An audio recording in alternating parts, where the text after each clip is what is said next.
Muy buenas tardes a todos y bienvenidos al seminario online Acompañamiento psicológico en los tratamientos del cáncer de pulmón, organizado con motivo del Día Mundial del Cáncer de Pulmón 2022. Mi nombre es Víctor Romero y voy a ser el encargado de moderar esta sesión. Este seminario tiene como objetivo proporcionar información real y veraz a los pacientes para que puedan afrontar de la mejor forma posible la enfermedad. Para ello, contamos con la presencia de doña María Isabel González García, psicooncóloga del Grupo Español de Pacientes con Cáncer, GEPAC. Muy buenas tardes, doña Isabel. Buenas tardes. Recuerden que la ponente dispondrá de aproximadamente 30 minutos de exposición y una vez finalice la ponencia tendremos una ronda de preguntas. En caso de que tengan alguna duda, la pueden realizar durante todo el seminario a través de la aplicación en el apartado Preguntas. Y sin más dilación, doy paso a doña María Isabel. Buenas de nuevo y cuando usted desee. Vale, pues buenos días. Gracias por invitarme a formar parte de este Día Mundial de Cáncer de Pulmón y como ha dicho Víctor, pues voy a hablar sobre el acompañamiento psicológico en los tratamientos de cáncer de pulmón.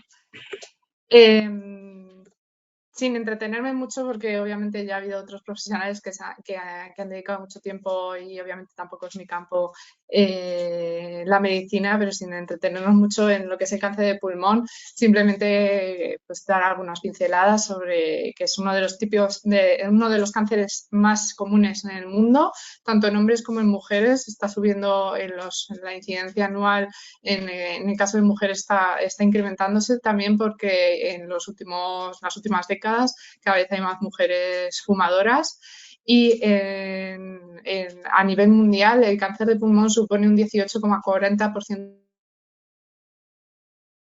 del total de las muertes por cáncer, lo cual en sí pues es bastante preocupante y supone un problema de salud de primera magnitud. Continúa siendo la primera causa de muerte por cáncer en España en ambos sexos, y entre las mujeres la mortalidad por cáncer de pulmón en 2017 se incrementó un 6,4% respecto a años previos. Estos simplemente son algunos datos del número de diagnósticos de cáncer que hubo a nivel mundial durante el 2020. Se produjeron más de 18 millones de diagnósticos, más de 2.200.000 solo de cáncer de pulmón.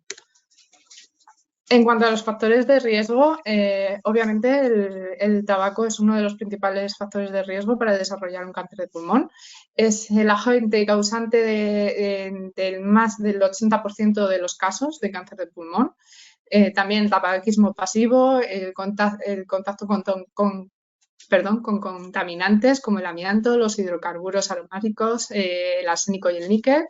Y también otros factores de riesgo puede ser el tener otras enfermedades pulmonares como el EPOC o la fibrosis quística. En cuanto a los tratamientos, de los cuales tampoco me voy a entretener mucho en cuanto a cómo es cada tratamiento en sí, sino a las secuelas que pueden tener y cómo nos pueden afectar más a nivel psicológico. Estos serían los principales tratamientos en el cáncer de pulmón: la cirugía, la quimioterapia, radioterapia, inmunoterapia y las terapias dirigidas. En cuanto a la cirugía, hay diferentes tipos de cirugía dentro del cáncer de pulmón. No me quiero entretener mucho con ellos. La lobectomía es la resección de un lóbulo completo de un pulmón. Los pulmones se dividen en lóbulos. La neumonectomía sería la extirpación del pulmón entero afectado. La segmentectomía sería una resección de una parte de un lóbulo. Y la resección lubolar sería ya también una resección más pequeñita de un lóbulo afectado. En cuanto a las secuelas y efectos secundarios de la cirugía, obviamente pues se pueden dar infecciones, puede haber neumonías posteriores. El dolor sería una de las principales consecuencias también de la cirugía, tener sangrado o coágulos, y obviamente se va a ver muy limitado nuestro nivel de actividad posterior a la cirugía. ¿Esto cómo nos puede afectar a nivel psicológico? Pues obviamente cualquier tipo de cirugía potencialmente peligrosa o delicada, como puede ser una cirugía en un cáncer de pulmón, puede desarrollar una serie de reacciones emocionales y psicológicas muy intensas, ¿no? Pues eso es importante. Nosotros siempre decimos que lo ideal es que haya una intervención psicológica o un acompañamiento, si es posible, antes de la cirugía, para que podamos pues valorar qué información posee el paciente en torno a la cirugía y las posibles consecuencias posteriores, para que intentemos modificar o eliminar fantasías, miedos o creencias irracionales que se puedan haber establecido previamente, ¿no? De esta manera facilitamos información veraz y ajustada a la situación de cada paciente y les proporcionamos toda la información o herramientas necesarias para que ellos puedan hacer frente de una manera más adaptativa a su cirugía y a sus posteriores consecuencias, ¿no? En cuanto a estas reacciones emocionales intensas que se pueden dar, las más frecuentes pueden ser problemas de ansiedad, sintomatología depresiva, estrés, miedos, sentimientos de frustración, etcétera, ¿no? ¿Por qué podemos desarrollar problemas de ansiedad? Evidentemente porque vamos a hacer frente a una situación que es potencialmente peligrosa, que nos va a provocar mucho miedo en sí, que nos va a provocar una serie de dificultades posteriores, o sea, nos va a cambiar ya toda nuestra vida anterior, se va a ver afectada obviamente posteriormente a esta cirugía. Podemos tener miedo al dolor, miedo a que haya complicaciones posteriores, etcétera. Entonces, todas estas anticipaciones, todas estas ideas que nos pueden surgir, que son totalmente normales en estos momentos, nos puede producir una reacción emocional de ansiedad pues muy intensa. ¿Por qué podemos tener también sintomatología depresiva?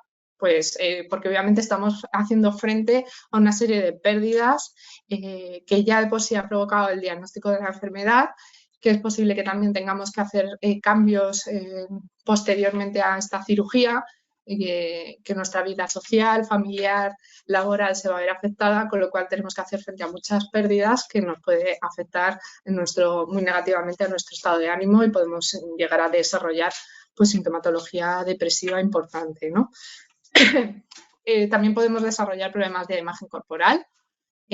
Ahora vamos a tener una cicatriz que normalmente va a ser de un tamaño importante cuando es una cirugía torácica, que va a chocar con toda esa imagen corporal que nosotros teníamos previamente, con lo cual también nos va a afectar a nivel emocional. Nuestra calidad de vida, como he dicho, también se va a ver afectada. Tenemos que cambiar todas nuestras rutinas personales, familiares, laborales, nuestras relaciones sociales, nuestra actividad, nuestros hobbies, en general vamos a tener que hacer cambios en toda nuestra dinámica y entonces pues eso también va a afectar de manera normalmente negativa a nuestra calidad de vida. Si tenemos dolor, si tenemos neumonía, infecciones y tal, nos vamos a encontrar mucho peor físicamente, emocionalmente y nuestra actividad se va a ver muy limitada, ¿no?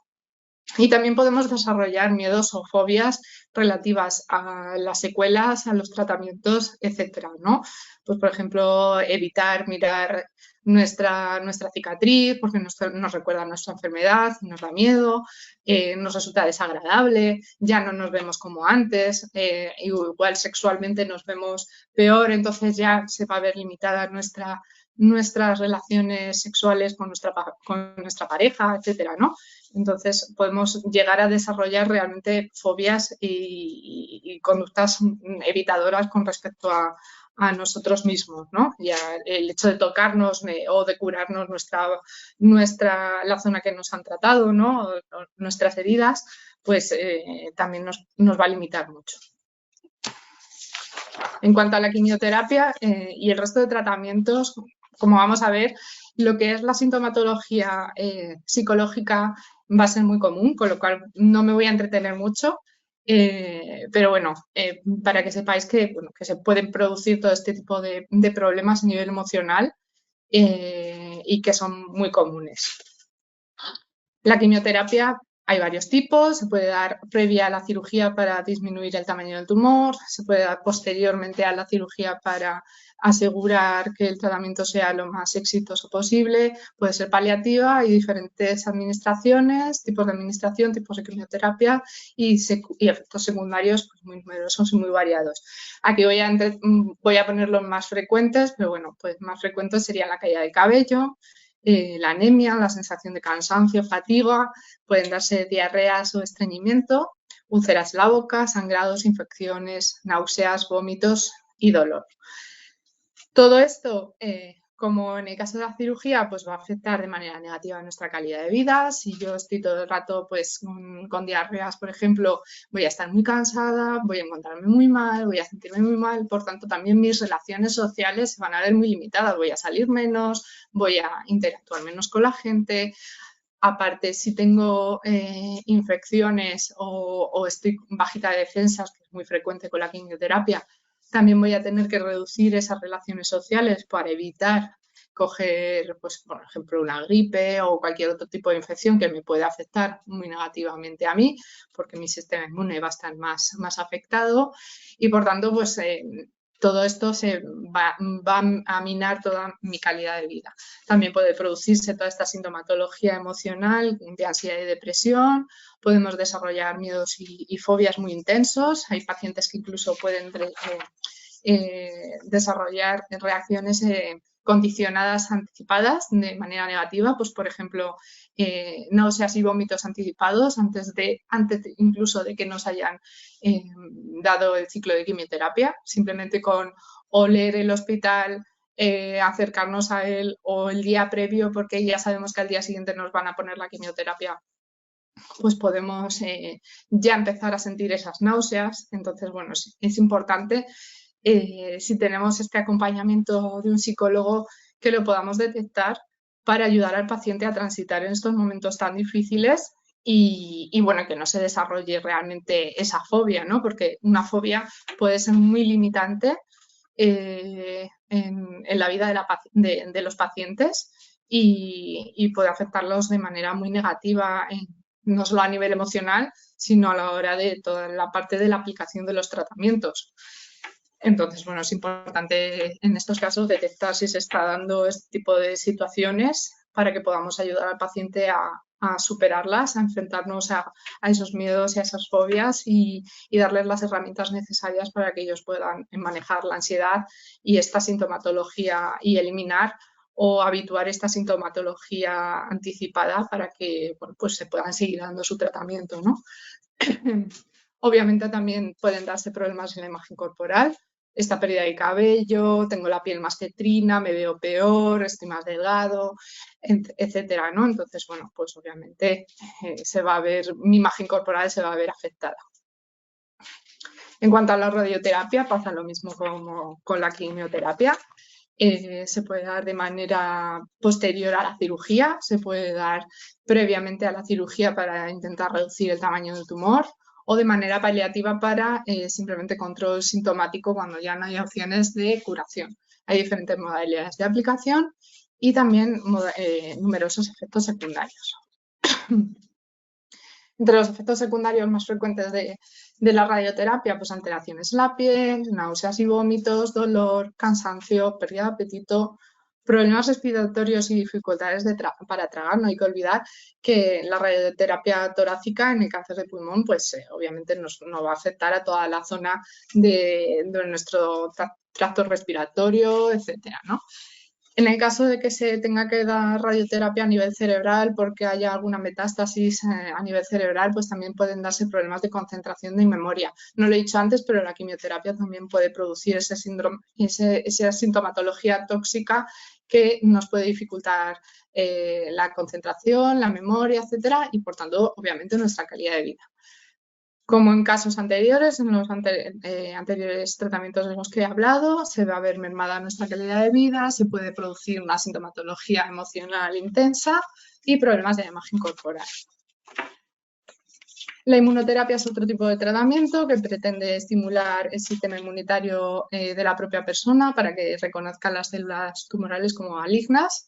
Se puede dar como tratamiento único o combinada con la quimioterapia. Hay diferentes tipos de inmunoterapia, no me voy a entretener a hablar de ellos porque no es mi campo, y obviamente tampoco está exenta de efectos secundarios.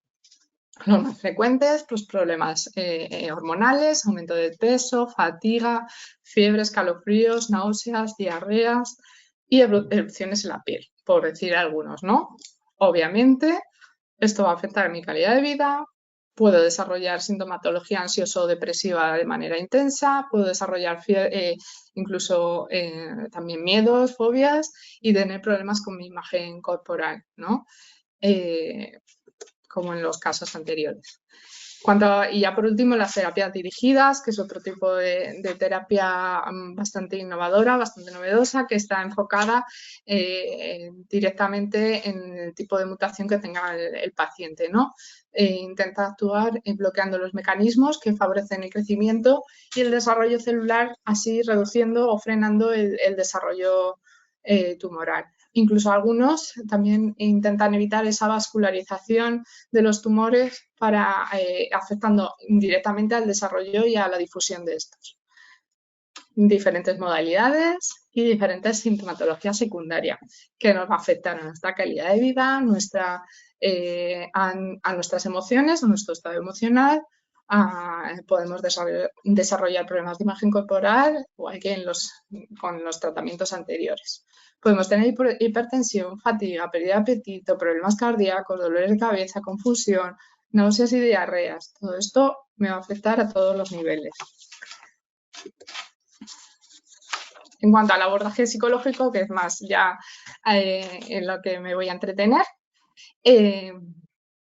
¿cuándo intervendría o cuándo puede intervenir un psicólogo? Pues realmente en cualquier momento del proceso de enfermedad. Lo ideal y recomendable siempre sería que el paciente contara con la opción de este apoyo, de este acompañamiento de un psicólogo o un psicooncólogo, una persona formada en psicología y con experiencia en oncología médica, desde el mismo momento en que se le diagnostica la enfermedad. ¿Por qué? Porque de esta manera también podemos pues, ver cuál es el estado emocional del paciente, si hay si hay problemas psicopatológicos previos que puedan influir a lo largo de todo el proceso de enfermedad, para facilitar esa salida y ese apoyo emocional, para que el paciente cuente con una persona de apoyo que le puede orientar en cualquier momento. Entonces, bueno, obviamente sin sustituir esto al equipo médico y a su especialista. Nosotros somos acompañantes, nosotros podemos ayudar a los pacientes en cada momento de su enfermedad, pero obviamente lo que es la parte médica siempre tiene que ir de la mano de su especialista y en eso también hacemos mucho hincapié los psicólogos, ¿no? Intervenimos pre y post cirugía, durante los tratamientos y posteriormente, cuando es el momento de hacer frente a las revisiones, cuando nos vuelven a diagnosticar un cáncer, sea una recidiva o sea un nuevo tumor, o en situaciones de final de vida. ¿Cuáles serían nuestros principales objetivos de intervención? Pues uno de los principales, obviamente, es disminuir la ansiedad y las reacciones emocionales desadaptativas que se puedan dar ante el diagnóstico de esta enfermedad. Intentamos detectar y prevenir problemas psicopatológicos y emocionales, como he dicho antes. Por ejemplo, una persona que ya tiene un historial de depresión o de problemas de ansiedad previos antes del diagnóstico de enfermedad es una persona que obviamente va a ser más vulnerable y va a tener más dificultades a lo largo a la hora de afrontar su proceso de enfermedad, y esto puede afectar a la hora de tomar decisiones relativas a su tratamiento, con lo cual el poder detectar si existen estos problemas previos o se están produciendo nos va a ayudar también a ayudar al paciente en su afrontamiento de la enfermedad, ¿no? Intentamos promover estilos de afrontamiento positivos. Esto no quiere decir que vayamos con la bandera del optimismo y la positividad por la vida, porque obviamente pues la positividad no cura el cáncer, pero tener un estilo de afrontamiento proactivo y más positivo obviamente va a ser más beneficioso para el paciente que el hecho de que sea una persona pues a lo mejor resignada, que piense que ya no puede hacer nada por sí mismo, que esto es lo que hay y no hay salida, y por tanto pues a lo mejor pueda incluso decidir pues no tratarse porque ¿para qué? Ya tengo el cáncer, ya no hay nada que hacer, y entonces pues me quedo ahí en un estado pues más bloqueado, más negativo para mí, y obviamente me va a costar mucho tomar cualquier otro tipo de decisión, afrontar esto de una manera, pues como decía antes, más proactiva, más adaptativa para mí, ¿no? Intentamos proporcionar también soporte emocional y apoyo social y facilitar esa expresión emocional. El momento del diagnóstico o en cualquier otro momento de la enfermedad, cuando empezamos un tratamiento o cuando nos dicen que nos van a tener que hacer una cirugía, son momentos de mucha carga emocional, ¿no? Y hay veces que los pacientes pues tienen problemas para expresar lo que sienten y obviamente están sufriendo mucho de forma interna o no son capaces de expresarlo porque no quieren hacer daño a su entorno más cercano, entonces se guardan todas esas emociones para sí mismos y eso resulta pues ser una carga bastante importante, ¿no? Entonces, facilitar esa expresión emocional en un entorno seguro donde no se les vaya a juzgar es importante para nuestros pacientes. Intentamos mejorar la adherencia a los tratamientos y su calidad de vida, que los pacientes sigan las pautas médicas que les han dado, ¿no? Y que sigan el tratamiento que han decidido tener conjuntamente con su equipo médico. Es importante que los pacientes sepan que ellos son los que deciden al final, que son los protagonistas de esa toma de decisiones, pero que no están solos a la hora de tomarla, que es importante que cuenten con su equipo médico para tener toda esa información y para poder decidir con conciencia, ¿no? Intentamos trabajar también en la reducción de hábitos nocivos para la salud, en este caso sobre todo la reducción del consumo de tabaco o su eliminación si es posible, con problemas de deshabituación tabáquica que han demostrado ser eficaces ya de por sí solos, pero normalmente se suelen acompañar de un tratamiento farmacológico. Intentamos facilitar y mejorar la comunicación conyugal, familiar y con el equipo sanitario, una comunicación clara, transparente y fluida entre la pareja, la familia y el equipo sanitario es primordial en estos momentos, con lo cual intentamos facilitar que se dé y si hay que mejorar algo que se mejore, dando herramientas tanto a los pacientes como a los familiares para ayudarles a comunicarse y que todo fluya, ¿no? Intentamos prevenir y abordar el pacto de silencio. El pacto de silencio normalmente se produce en las familias cuando pues el paciente es ajeno a su situación debido a que bueno, su familia, obviamente con el deseo únicamente de protegerle, no le comunica al paciente pues su estado actual, su realidad, ¿no? Entonces, bueno, esto daría para mucha charla. Es un tema delicado, pero es importante tenerlo en cuenta porque a veces puede producir mucho daño tanto a los pacientes como a la familia que forma parte de este pacto de silencio. Intentamos facilitar el duelo por las pérdidas sufridas. El estar en duelo no quiere decir exclusivamente el perder a una persona. Podemos estar en duelo por perder una capacidad funcional, por perder un trabajo, por perder las relaciones sociales con nuestros amigos, con nuestro entorno más cercano. Entonces, son muchas cosas a las que hacer frente y obviamente el diagnóstico de una enfermedad y sus tratamientos va a suponer pérdidas en muchos aspectos de nuestra vida, ¿no? Intentamos promover el desarrollo de conductas de autocuidado para que sea el paciente que pues se encargue pues, de curarse las heridas, de saber cómo tiene que manejar todas esas secuelas que pueda tener, porque esto le va a otorgar nuevamente percepción de control y se va a sentir mejor. Intentamos facilitar también, en definitiva, el proceso de aceptación y de adaptación a la enfermedad y a estas limitaciones funcionales. ¿Cómo lo hacemos? Pues ya lo he ido abordando, ya lo he ido diciendo un poquito a lo largo de toda la ponencia. La intervención psico-oncológica óptima comienza antes de la confirmación del diagnóstico cuando este ya se ha establecido. O sea, eso es lo ideal. Obviamente se puede producir en cualquier momento y no siempre se produce en el momento del diagnóstico. Pero si este fuera un mundo perfecto e ideal, pues ahí estaríamos para acompañar a cada paciente desde el mismo momento en que se les diagnostica, ¿no? Muy importante es realizar una evaluación psicosocial extensa del enfermo. Nosotros intentamos valorar todos esos conocimientos y preparación que tiene el paciente sobre el tratamiento. Realizamos educación sobre los efectos que pueden llegar a tener estos tratamientos y les proporcionamos información y herramientas para hacerles frente. También es importante que sepamos cuáles son los hábitos de salud del paciente, si hay consumo de tabaco previo o de alcohol. Valorar la función cognitiva de los pacientes nos permite conocer la capacidad del paciente para tomar decisiones y para cooperar en la rehabilitación.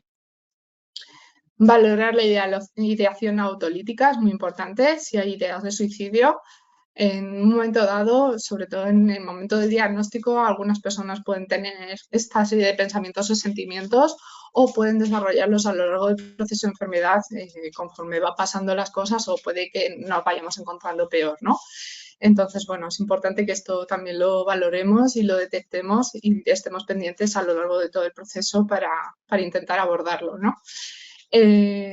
Como he dicho antes, valorar también cuáles son las estrategias de afrontamiento del paciente, si es un paciente más bien resignado, negativo o catastrofista, o es una persona más proactiva, positiva, entre comillas, y que tiene más recursos de afrontamiento, ¿no? Intentamos disminuir esas reacciones de estrés intensas y modificar las estrategias de afrontamiento inadecuadas. Y bueno, ya lo he comentado antes. ¿Cuáles son las áreas de intervenciones principales en el paciente? Pues obviamente voy a decir algunas porque si no me voy a entretener mucho con esto. Cuando hay una dificultad, por ejemplo, en la toma de decisiones, un paciente que tiene muchos problemas a la hora de decidir qué camino quiere tomar en cuanto a su tratamiento, pues intentamos ayudar al paciente mediante técnicas de counseling, de escucha activa, facilitándole información para que tome decisiones de forma consciente, para que tenga toda la información posible y pueda tomar esa decisión, y ayudamos también a hacer un poco esa criba, ¿no? Dándoles herramientas a los pacientes para que les sea más fácil algo que es muy difícil, ¿no? También podemos trabajar si hay desconfianza en el equipo médico, que puede suceder. Muchos pacientes pues, no terminan de confiar en su equipo médico, sea por los motivos o las situaciones que sean. Puede ser por malas experiencias previas o puede ser simplemente porque se encuentre el paciente un poco en un momento de negación o en un momento emocionalmente negativo que le lleva un poco a desconfiar de todo lo que le dicen, ¿no? Entonces, ayudamos un poco a restaurar esa confianza en el equipo médico, porque si el paciente no confía en su equipo, pues va a ser más difícil que quiera tratarse o va a complicarse todo lo que es la intervención de manera importante. Si hay niveles elevados de ansiedad, depresión o estrés, como he dicho antes, pues también puede dificultar mucho cómo se maneja el paciente a lo largo de su proceso de enfermedad. Si hay un deterioro cognitivo, hay que descartar si hay organicidad, si está producido por otras patologías, otras enfermedades, porque, bueno, pues esto obviamente va a dificultar mucho el proceso de toma de decisiones, el tratamiento y demás. Si hay miedos, creencias irracionales, se pueden dar. Muchas veces pues, los pacientes desarrollan estas creencias irracionales o estos miedos en base a experiencias de otras personas o cosas que han visto en la tele, etcétera. Entonces, bueno, pues igual un paciente que decide que no quiere tratarse, aunque su pronóstico sea bueno, pues porque ha visto o conoce el caso de otra persona que tuvo otro cáncer, posiblemente muy diferente del suyo, pasó por un tratamiento, lo pasó muy mal y él no lo quiere pasar tan mal, ¿no? Entonces, bueno, en estos casos detectar esos miedos y esas creencias irracionales para corregirlas, para facilitar la información adaptada a la situación del paciente y bueno, ayudarle a que decida en función de una información verídica, real y adaptada a su propia situación para que lo haga de forma consciente y no movido por miedos o creencias irracionales, ¿no? También si hay problemas de comunicación, etcétera, ¿no? Como he dicho antes, también intervenimos en el pacto de silencio, vemos qué hábitos de vida tiene el paciente, cuáles son sus estrategias de afrontamiento, si hay asuntos pendientes, por ejemplo, una persona que está ya pues a lo mejor en fase final de vida, intentamos ayudarle a cubrir estos asuntos pendientes que tenga, o si hay limitaciones funcionales a lo largo de la enfermedad, pueden dar para que el paciente adquiera habilidades para enfrentarse y adaptarse mejor a su nueva situación. Si ayudamos también en el control y la gestión del dolor, que suele ser algo frecuente, hay muchas herramientas a nivel psicológico que nos pueden ayudar a manejar y a disminuir la experiencia dolorosa. No digo que la vayamos a eliminar, porque es bastante complicado, pero sí que podemos hacer que la vida sea un poquito más fácil o que el dolor sea un poquito más manejable, ¿no? También podemos proporcionar habilidades para el afrontamiento del duelo y si hay una carencia en apoyo social y emocional, pues proporcionárselo al paciente. Y en cuanto a la familia, no nos vamos a olvidar de ellos porque es muy importante. No hay que olvidar que el cáncer no solo afecta al paciente, sino que también va a repercutir de manera directa en la familia, en las parejas, en los hijos, en los padres, etcétera. Y obviamente no están exentos de pues desarrollar problemas a nivel psicológico y emocional. Puede haber también niveles elevados de ansiedad, depresión y estrés. Pueden darse emociones desadaptativas y sentimientos de inutilidad o frustración relativos o relacionados con el cuidado del paciente. A lo largo del proceso de enfermedad se puede producir mucho desgaste emocional y físico y pueden también producirse miedos o preocupaciones en torno al paciente y a su cuidado, ¿no? Y normalmente, y esto suele pasar con el cuidador principal, hay un descuido personal, nos olvidamos de que existimos como persona, nos dejamos de cuidar a nivel personal, nos dedicamos exclusivamente a cuidar del paciente y eso obviamente nos va a afectar mucho a nivel no solo físico, sino sobre todo emocional, ¿no? También puede haber dificultades de comunicación y en la toma de decisiones, como he mencionado antes, el pacto de silencio. Y ya un poco para terminar, voy a hablar de algunas de las técnicas de intervención más frecuentes que utilizamos en psico-oncología para pues el abordaje y el acompañamiento de estos pacientes y de sus familiares, ¿no? Ya he mencionado antes, pero por ejemplo intentamos establecer o utilizar pues la comunicación y las técnicas de counseling, que no es más que acompañar intentamos acompañar y ayudar al paciente a reflexionar para que pueda tomar las decisiones que considere más adecuadas para él, siempre desde la acogida, desde la empatía y la compasión, ¿vale? Aquí hacemos mucho uso de habilidades de comunicación, de gestión emocional, empatía, contención y apoyo emocional y hacemos uso de herramientas para aprender a tomar decisiones, ¿no? Y todo esto se lo transmitimos al paciente. Suena así muy fácil, pero es más complejo de lo que parece, ¿no? De lo que se trata es un poco de eso, de acompañar al paciente, acogerle sin juzgarle,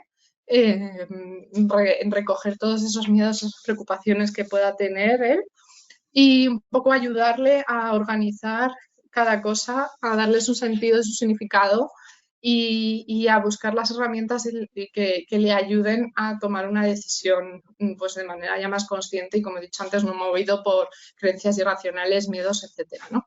Para esto es muy importante también la psicoeducación, que es ayudar o educar al paciente, por ejemplo, en reacciones emocionales típicas que puedan darse, cómo manejarlas, pues, por ejemplo, la ansiedad, lo que puedo esperar, qué es la ansiedad, cuál es la función de la ansiedad, cómo la puedo manejar, pues conocer que esto sucede, porque hay muchos pacientes que no saben lo que les está pasando, no saben identificar qué es lo que sienten, pues darles esta información también les sirve mucho bueno, pues para afrontar lo que les está pasando, ¿no? También si tenemos alguna prueba, alguna prueba diagnóstica o me van a hacer una cirugía o me van a poner el primer ciclo de quimioterapia, proporcionamos información a los pacientes para que sepan lo que pueden esperar y cómo pueden manejar esa sintomatología secundaria que pueda darse posterior a los tratamientos, ¿no? De esta manera los pacientes pues, se sienten más seguros, se sienten más preparados y más fuertes a la hora de enfrentar una situación que es bastante difícil. Podemos hacer intervención en crisis en momentos puntuales de mucha carga emocional, momentos muy delicados, pues meramente, pues mismamente el mismo momento del diagnóstico. Obviamente supone un impacto brutal en la vida de la persona, entonces hay veces que se pueden desestabilizar emocionalmente de una manera pues bastante intensa, ¿no? Entonces, bueno, hacemos una labor de contención para disminuir el peligro potencial que se pueda dar en el paciente y ayudarle a gestionar y a manejar todas esas emociones. Después están las técnicas de relajación que son muy usadas, hay mucha variedad. Está ya desde la respiración diafragmática, que es la más básica, tenemos la relajación muscular progresiva de Jacobson, meditaciones y otro tipo de técnicas de relajación que nos pueden ayudar a controlar toda esa sintomatología fisiológica de la ansiedad y también incluso ayudarnos a controlar el dolor, porque cuando estamos relajados, cuando nos focalizamos la atención en nuestra respiración o en relajar el cuerpo, estamos dividiendo la atención entre el foco de dolor, por ejemplo, y lo que estamos haciendo, con lo cual disminuimos también la experiencia dolorosa. También hay un montón de técnicas de distracción, utilizamos las actividades gratificantes para ayudar con todo el control también de pensamientos o incluso para mejorar el estado de ánimo cuando hay una sintomatología depresiva intensa. Lo que intentamos es trabajar esa movilización del paciente siempre que sea posible para que tenga más sensación de control, para que se centre en las sensaciones placenteras que le producen realizar actividades que le resultan gratificantes y bueno, pues para que se dé cuenta que a pesar de toda su situación y de que obviamente es una situación delicada y difícil, pues puede seguir teniendo, bueno, haciendo muchas cosas y seguir viviendo, ¿no? O sea, que puede seguir haciendo cositas. En cuanto a la gestión emocional, tenemos una pobre educación en cuanto a qué son las emociones y qué nos dicen y para qué sirven y cómo las podemos manejar. Entonces, ayudamos a los pacientes a entender qué es cada emoción, en qué función tienen, porque todas las emociones tienen su función, y no es que sean negativas o positivas, sino que digamos que unas son más agradables y otras más desagradables, pero todas tienen su función biológica también. Entonces, bueno, entenderlas, aceptarlas, porque tampoco se nos ha enseñado a aceptar las emociones, solo podemos dar la imagen de estar felices y contentos y no podemos mostrar debilidad, no podemos mostrar tristeza, no podemos mostrar ira porque socialmente no está aceptado y en cambio son emociones totalmente normales que hay que entender, hay que validar y hay que aceptar. ¿Qué me dice a mí la tristeza, por ejemplo? Pues que a lo mejor necesito un abrazo, que necesito un contacto social, que necesito que alguien pues me dé ese calor, ¿no? En estos momentos. Entonces, detectar que yo me encuentro triste por algo me moviliza para buscar pues una salida, ¿no? Pues el pedir que alguien me ayude, el pedir que alguien me dé un beso o un abrazo porque lo necesito, o, por ejemplo, si tengo ansiedad, también es algo normal, ver de dónde viene, si es producida por un miedo irracional mío, si es producida por una situación totalmente normal, pues como el hecho de que me vayan a realizar una prueba o una cirugía, y un poco ver de qué manera la puedo gestionar, ¿no? La terapia cognitiva se centra sobre todo en identificar los pensamientos automáticos negativos que podamos tener, en esas creencias irracionales de las que ya he hablado, para intentar cambiarlas o modificarlas de manera que me afecten menos emocionalmente, ¿no? Pues muchas veces pues tenemos estos pensamientos automáticos negativos y entonces nos genera una sintomatología ansiosa previa sin ningún sentido que no nos ayuda en nada, ¿no? Entonces, bueno, saber detectarlos y modificarlos nos va a ayudar a estar mejor emocionalmente hablando. Bueno, también existen terapias de exposición pues para el manejo de fobias o reacciones de evitación ante algunas situaciones relativas al tratamiento, por ejemplo. Intentamos facilitar a los pacientes herramientas para poder enfrentarse a estas situaciones y que, por tanto, pues dejen de afectarles de manera tan negativa, ¿no? Intervenimos mucho con la familia, con todo el tema de la comunicación, como he dicho antes. Y bueno, pues por último, la hipnosis o el mindfulness, que es una conjunción de varias técnicas de relajación, de meditación, de yoga, etcétera, pues todas estas son técnicas que se han demostrado muy beneficiosas para el control de la sintomatología ansiosa, el control del dolor, la mejora del estado de ánimo negativo, etcétera, ¿no? Entonces, bueno, se pueden realizar, la hipnosis siempre tiene que ser con un profesional que esté preparado para ello. El mindfulness normalmente también requiere, por lo menos al principio de la intervención, de un profesional, pero podemos encontrar también vídeos y técnicas en internet que nos pueden orientar o aplicaciones que nos pueden ayudar y son muy beneficiosas para afrontar estos momentos. Y por último, y no menos importante, obviamente, como he mencionado antes, los programas para dejar de fumar.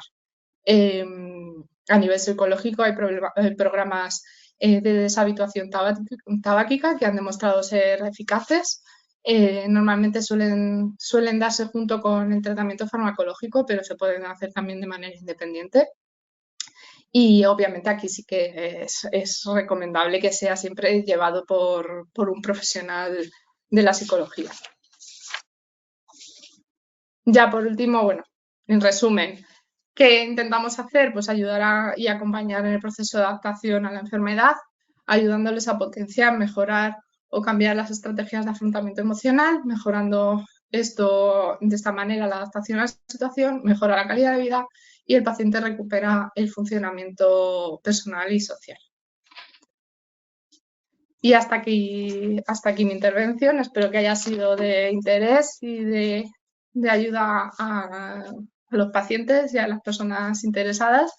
Y si necesitáis cualquier cosa, pues aquí tenéis nuestro contacto para contactar con la asociación. Estaremos encantados de ayudaros. Pues muchísimas gracias, María Isabel, por tu intervención. La verdad que ha sido un placer escucharte y bueno, que nos ilumines un poco en estos aspectos más psicológicos de la enfermedad. Si te parece bien, te voy a hacer dos preguntas que nos han realizado. No sé si se animará alguien más, pero bueno, de momento te voy haciendo estas dos. Vale. Nos dicen, esta semana me realizan una toracocentesis y estoy bastante nervioso. ¿Cómo puedo prepararme para ir más tranquilo a la intervención? Vale, a ver, bueno, pues cualquier tipo de intervención, sea del tipo que sea, siempre nos va a producir ansiedad. Es algo a lo que no podemos escapar, ¿vale? Hay que entenderlo esto de primeras porque pretendemos ir a los hospitales y a las intervenciones estando completamente tranquilos y esto no es así, no es real. Es algo a lo que no podemos ni debemos aspirar porque entonces nos vamos a sentir muy frustrados al ver que nos ponemos nerviosos. O sea, vamos a partir de la base de que un cierto grado de nerviosismo, de ansiedad, es totalmente normal, ¿vale?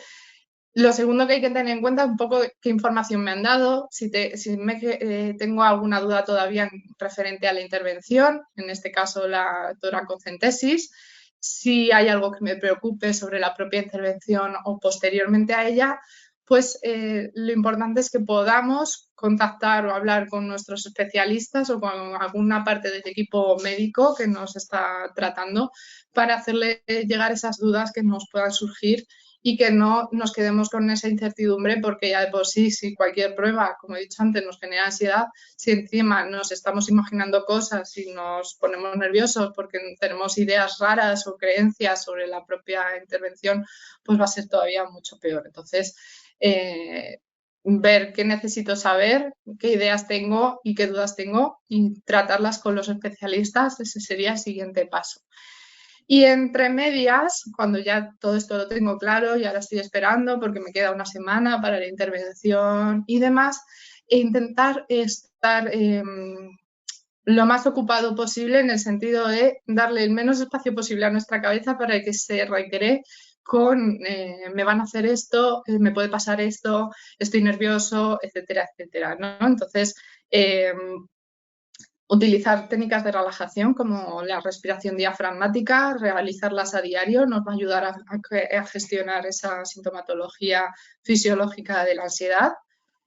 Cualquier técnica de distracción o cualquier actividad gratificante que podamos realizar también nos va a centrar en el aquí y ahora, que al final es lo que tenemos asegurado y es lo que nos va a ayudar mejor a manejar toda esta sintomatología. Entonces, haz una lista de las cosas que antes te gustaban o de actividades que a ti siempre te han resultado gratificantes o te han distraído y evalúa cuáles puedes seguir realizando en estos momentos para que puedas estar lo más centrado en el presente y no darle tantas vueltas a la cabeza a lo que te van a hacer, porque así de esa manera pues conseguimos estar un poquito más adaptados. No, digamos, no va a desaparecer la ansiedad de golpe, pero si conseguimos reducirla un poquito, pues es algo que ya ganamos. Y entender que el día previo y el día de la prueba vas a estar mucho más nervioso, entonces eso hay que aceptarlo, rodearnos de toda la gente que tengamos a nuestro alrededor que nos pueda dar mucho cariño y nos pueda distraer y bueno, y saber que esto pasará. O sea, que es un momento que sí que va a ser importante y difícil, pero que va a pasar también. Muy bien, muchas gracias por la respuesta, María Isabel. Y por último, nos pregunta una persona que padece cáncer de pulmón y bueno, nos dice que era una persona muy deportista y que lógicamente ahora es muy difícil mantener ese estilo de vida y que por ello siente una gran frustración. Que cómo puede, si no es mediante el deporte o mediante lo que él estaba acostumbrado a hacer, esa frustración quizás coartarla un poquito. Vale, bueno, pues aquí es un poco parecido a lo que acabo de explicar. Obviamente cuando una persona es muy deportista, tiene un hábito de vida pues muy activo y es una persona que ha sido muy activa, el hecho de tener una enfermedad como es un cáncer de pulmón, pues obviamente van a producirse muchas limitaciones en su nivel de actividad y esto obviamente va a generar como he dicho antes, merma en la calidad de vida y una sintomatología importante a nivel emocional.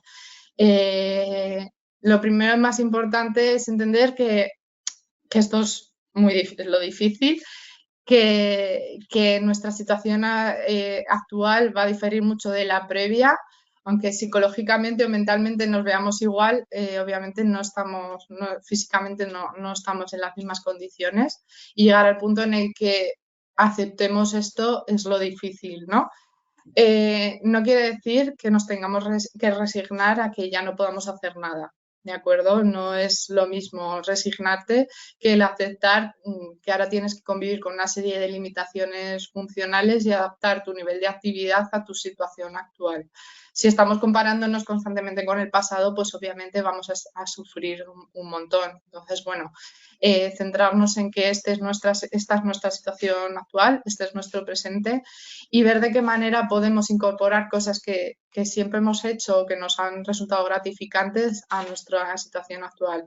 Es decir, hacer esa lista de actividades y ver cuáles podemos adaptar en nuestro día a día o ver qué otro tipo de actividades podemos incluir que también nos puedan resultar gratificantes para que bueno, pues podamos manejar, como he dicho antes, esta frustración o esta ansiedad que me produce el hecho de no poder llevar el mismo nivel de actividad que yo tenía previamente, ¿no? Entonces, eso nos puede ser de mucha ayuda. Como he dicho antes, el tener cáncer, salvo que ya sea una situación pues muy, muy, muy limitante, no quiere decir que tengamos que paralizar completamente toda nuestra vida. Se pueden seguir haciendo cosas, podemos seguir disfrutando de cosas Entonces, bueno, es encontrar un poco ese equilibrio entre lo que a mí siempre me ha gustado y lo que puedo hacer ahora, ¿no? Y ver de qué manera lo puedo adaptar. Es más fácil decirlo que hacerlo a veces, pero se puede seguir, se puede hacer. Entonces, bueno, eso te puede ayudar y nada, también el utilizar otro tipo de técnicas y de herramientas, la expresión emocional, el rodearnos de gente, el hablar de lo que necesitamos, utilizar otras técnicas de relajación también te pueden ayudar a manejar la ansiedad y bueno, saber que no estás solo, ¿no? Eso es lo más, yo creo que es lo más importante. Muy bien, pues nuevamente, María Isabel, muchísimas gracias por la respuesta. Parece que no tenemos más preguntas. En cualquier caso, como De ha acuerdo. comentado antes muy bien María Isabel, si tienen cualquier duda adicional, y bueno, sabemos que muchas veces les da reparo el realizarlas aquí en directo, pueden ponerse en contacto con nosotros en los canales que tiene ahí puesto en la diapositiva y estaremos encantados de darles respuesta.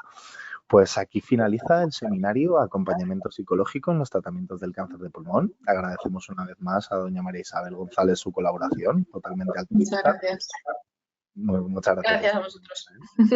Y a los participantes les agradecemos mucho también su asistencia e interés. Esperamos que les haya gustado y les recordamos que lo pueden encontrar guardado el seminario por si lo quieren volver a ver o recomendarlo a alguna persona, tanto en el canal de YouTube de GEPAC como en la web que hemos realizado con motivo del Día Mundial del Cáncer de Pulmón. Pues muchas gracias a todos y muy buenas tardes. Buenas tardes. Isabel, buenas tardes, muchas gracias. Hasta luego.